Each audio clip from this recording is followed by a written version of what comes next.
छत्रपती शिवाजी महाराजांकडूनच आपल्याला मिळते आणि अर्थातच त्या काळाच्या हिंदवी स्वराज्यातील सगळ्या योद्ध्यांकडून.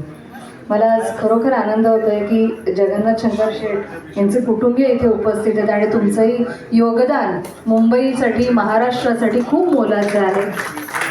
तर खूप खूप आनंद होतोय आम्हाला हे शिवचरित्र इथे सादर करताना, कारण खऱ्या अर्थाने सगळ्यांचा आशीर्वाद आणि ही प्रेरणा आहे. छत्रपती शिवाजी महाराजांना म्हणजे ही संजीवनी आणि प्रेरणा आहे. अहो, जसं रामायण, जसं महाभारत, तसं शिवचरित्र. रामायण आणि महाभारताचा अर्क म्हणजे छत्रपती शिवाजी महाराजांचं हे शिवचरित्र. आम्ही संगीतच्या शिवस्वराज्य गाथामधली काही निवडक गीतं आपल्यासमोर सादर करत आहोत. त्यातलंच एक पुढचं पुष्प किंवा पुढचं पान, सुवर्ण पान जसं म्हणू, की महाराज औरंगजेबाच्या दरबारात सिंहगर्जना करून आल्यानंतर 3 वर्ष महाराजांनी कुठलीही मोहीम हाती घेतली नाही. त्यावेळेला त्यांनी व्यवस्थापन, मॅनेजमेंट व्यवस्थित केलं. त्यानंतर 1670 हा सुरुवात झाली. गनिमी गावा सोडून आक्रमक पवित्रा महाराजांनी घेतला. धामधुमीचा काळ होता. त्यातलं पहिलं बलिदान दिलं ते सुभेदार तानाजी मालुसरे यांनी. त्यानंतर मग विविध मोहिमा झाल्या. त्या मोहिमात एक व्यक्ती जी आहे, पंचहजारी मनसबदार सूर्यराव काकडे. आता संगीत शिवस्वराज्य गाथा या कार्यक्रमाची खासियत ही आहे की असे अनेक अपरिचित योद्धे जे आहेत ते आम्ही आपणासमोर घेऊन येतो या कार्यक्रमाच्या माध्यमातून. अर्थात ते संदर्भात सहित आणि इतिहासात त्यांची नोंद आहे असेच हे योद्धे आहेत. तर पंचहजारी मनसबदार सूर्यराव काकडे जांभुरियाचा गोळा लागून धारातीर्थी पडले. ते साल्हेरचं युद्ध 71-72चा धामधुमीचा काळ आणि त्या काळात दिलेरखान पठाण 60,000ची फौज घेऊन महाराष्ट्रावर चालून आला. साल्हेर म्हणजे अगदी बागलाणमधलं एक महत्त्वाचं ठिकाण जिथून सुरतपर्यंत जाता येतं. अशा ठिकाणी महाराजांनी पाठवले ते हे सूर्यराव काकडे. त्यांच्याबरोबर मोरोपंत पिंगळे होते, प्रतापराव गुजरी, सगळीच मंडळी आपल्या एकत्र सैन्यानिशी लढलेली आहे. 40,000ची फौज मराठ्यांकडे होती आणि उघड्या मैदानावरची खूप मोठी लढाई झालेली आहे. या लढाईचं महत्त्व असं आहे की पुढे 100 वर्षानंतर होणारं पानिपत आधीच झालं असतं जर आपण ही लढाई हरलो असतो तर.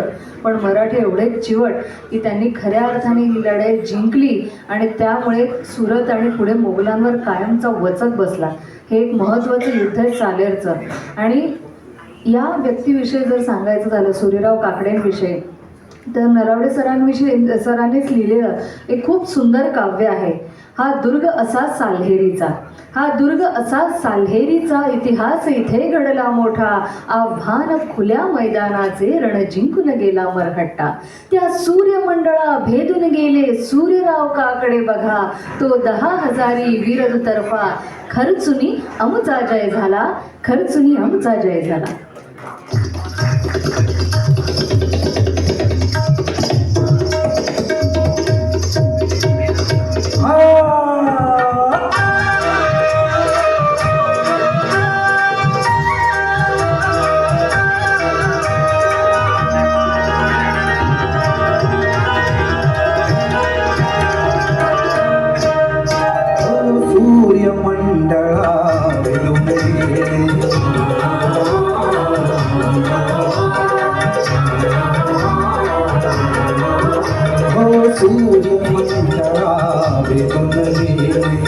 सूर्यराव काकडे, सूर्यराव काकडे, चार पहर माजले साल्हेरीचे खडे, साल्हेरीचे खडे.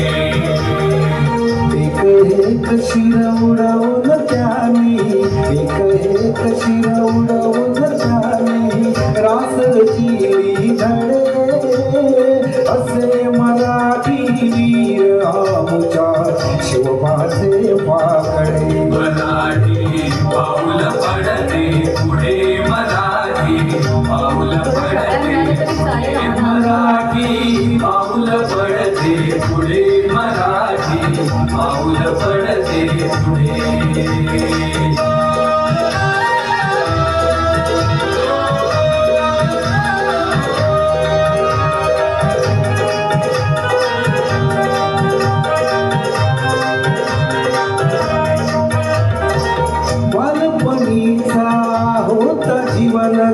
मैत्र जीवाचे जडे, मैत्र जीवाचे असे जडे हो निघाला सूर्यवीर तो असा चालला पुढे असा चालला पुढे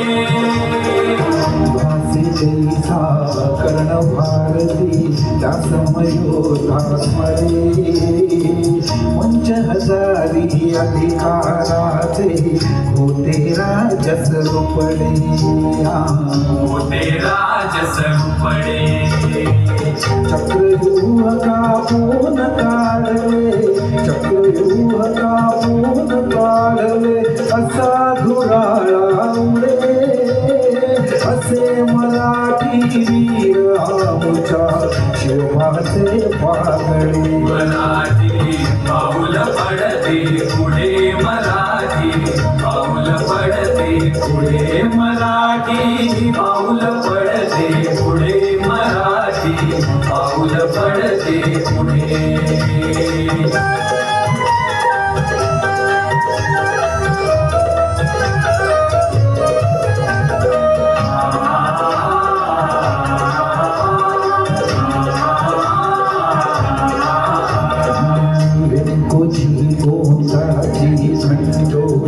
रूपजी भोसले सात दयाच्या होते संताची मानाची विसाची उदित मोर भरे भले बहादर खरे रणकंदन हे थोर झाले उघड्या मैदानाचे तीन कोस औरस चौरस नागुनी कुणाला दिसे नागुनी कुणाला दिसे बघा दुतर्फा 10,000 बघा दुतर्फा 10,000 शूर खर्च झाले असे मराठी वीर आमच्या शिवबाचे पागळे मराठी पाऊल पडते पुढे मराठी पाऊल पडते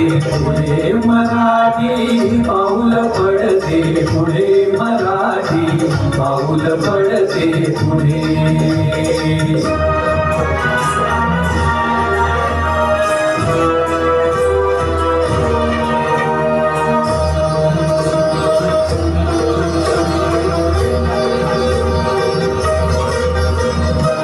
भीषण माजले समर्थयाचे मराठे उसळले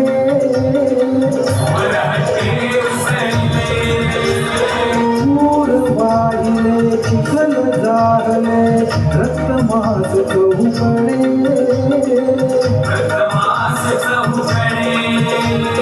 सूर्य रावली रडला पुढे भानुहर तिथे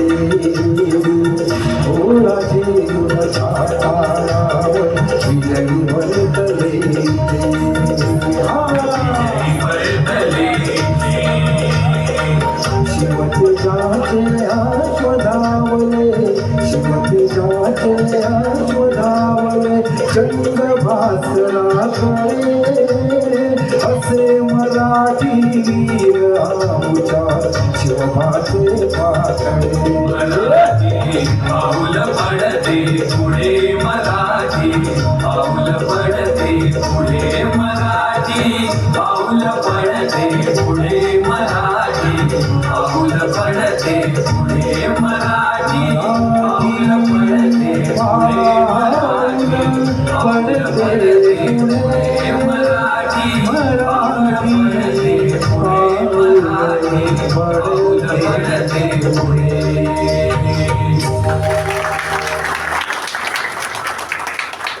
आपल्यापैकी कोकणात कोण कोण राहतं? सगळेच कोकणातले हात वरती करा कारण हे गीत या सगळ्या मालवण्यांसाठी आणि आमच्या कोकणी माणसासाठी हे फार महत्त्वाचं आहे. म्हणूनच मी विचारलं की कोकणात कोण राहतं आणि आपले पूर्वज नक्कीच अगदी खात्रीशीर सांगते छत्रपती शिवाजी महाराजांच्या आरमारात असतील, हो ना? त्यावेळेला प्रभू, गावित, कोळी, आगरी, भंडारी कोकणी सगळीच लोक त्यावेळेला जे सागर किनाऱ्यावर राहत होती. 720 किलोमीटरचा आपला सागर किनारा आहे महाराष्ट्राला लाभलेला. आणि या महाराष्ट्राच्या किनारपट्टीवर अनेक वर्ष गुलामी होती. आपले इथली लोक उचलायचे गुलाम म्हणून, परदेशी विकायचे. इंग्रज, डच, फ्रेंच, पोर्तुगीज, जर्मनी, सिद्धी, मुघल हे सगळे आले. सगळ्यांनी आपल्याला घेतलं, आपल्या लोकांना आणि विकलं. पण एक व्यक्तीने या गोष्टीचा खूप विचार केला. छत्रपती शिवाजी महाराज वयाच्या 27व्या वर्षी इंडियन नेव्हीचं विजन असणं म्हणजे खरोखर एक खूप मोठी बाब आहे. आणि छत्रपती शिवाजी महाराजांनी हे विजन त्या काळात आलं. म्हणजे त्याच्या आधी महाराजांचं ग्रेटनेस ज्याला आपण म्हणतो ते काय आहे, तर त्याच्या आधी 1000 वर्षांपूर्वी चोल राजांकडे आरमार होतं. त्या 1000 वर्षांच्या गॅप नंतर खऱ्या अर्थाने छत्रपती शिवाजी महाराजांनी इंडियन नेव्हीचा बेस फाउंडेशन तयार केलेलं आहे. आणि ते म्हणजे भारताचंच हिंदवी स्वराज्याचं स्वतंत्र आरमार. आणि हे आरमार करताना फक्त आरमार उभं केलं का, जलदुर्ग फक्त बांधली का, म्हणजे सिंधुदुर्ग, विजयदुर्ग, सुवर्णदुर्ग, पद्मदुर्ग, खांदेरी उंदेरी एवढीच जलदुर्ग बांधली का, तर नाही, ती बळकट केली समुद्रवेस. त्याचबरोबर मॅन्युफॅक्चरिंग ऑफ शिप्स म्हणजे मॅन्युफॅक्चरिंगमध्ये सुद्धा महाराज उतरलेले आहेत. आणि त्या काळी युद्ध नौका महाराजांनी त्यावेळेला डेव्हलप केल्या, मॅन्युफॅक्चर केल्या. म्हणजे गुराब, तरांडा, मचवे, पालवे, दुबारे, शिबाडे, तीरकाठी, संगमिरी अशा अनेक युद्ध नौका त्यावेळेला महाराजांनी तयार केलेल्या आहेत, महाराजांच्या टीमने तयार केलेल्या आहेत. त्याचसोबत सागराध्यक्ष म्हणजे ॲडमिरल्स ऑन सी त्यावेळेला नेमलेले आहेत. म्हणजे त्यात वेंटाजी भाटकर आहेत, सिद्धी मिस्त्री खान आहेत, सिद्धी इब्राहिम खान आहेत. पुढच्या काळामध्ये तुकोजी, कान्होजी आंग्रे ही सगळी मंडळी ॲडमिरल्स ऑन सी म्हणजे सागराध्यक्ष महाराजांनी नेमले. आरमार खऱ्या अर्थाने महाराजांनी किती सशक्त केला असेल याचं नंतरच्या काळात म्हणजे आपल्या काही वर्षांपूर्वीच्या काळापर्यंत जर पाहिलं तर आपण इतिहास हा फक्त 100 मार्कांचा पेपर आहे म्हणून सोडवतो आणि विसरून जातो. महाराजांनी त्या काळी सांगितलेलं 350-400 वर्षांपूर्वी की जर आपल्याकडे युद्ध झालं आणि आपल्याकडे शत्रू आला हिंदुस्थानावर हल्ला करण्यासाठी तर तो समुद्रामार्गे येईल. आणि हे आपण विसरतो. आणि नंतर 26/11 घडतं, ताजवर हल्ला होतो, आपली मुंबई 11 दिवस जळते. आणि शत्रू कुठून आला, कसाबणी सगळे कुठून आले, समुद्रामार्गे आले. म्हणूनच छत्रपती शिवाजी महाराजांचं शिवचरित्र हे कालातीत आहे, इट इज टाइमलेस. कारण आजही त्याचा उपयोग आजही मॅनेजमेंटच्या उद्देशाने, व्यवस्थापनाच्या उद्देशाने, आपल्या देशाच्या संरक्षणाच्या उद्देशाने प्रत्येक टप्प्यावर छत्रपती शिवाजी महाराजांचं चरित्र हे खऱ्या अर्थाने आपल्यासाठी भगवद्गीतेसारखं आहे, एक मार्गदर्शक आहे. महाराजांचं आरमार जेव्हा सागरी किनाऱ्यावर डोलू लागलं तेव्हा लाटांवर आरूढ भगव्याच्या झेंड्याचं निशाण शिडाशिडावर फडकवलं ते आपल्या सगळ्या बांधवांनी. मी विनंती करेन, हे गाणं आपल्या सगळ्यांसाठी आहे, सगळे कोकणातले आहेत, तर टाळ्यांचा गजर आणि एक आम्हाला कलाकार म्हणून पण आपली साथ या गाण्यासाठी लाभेल तर आम्हाला खूप आनंद होईल.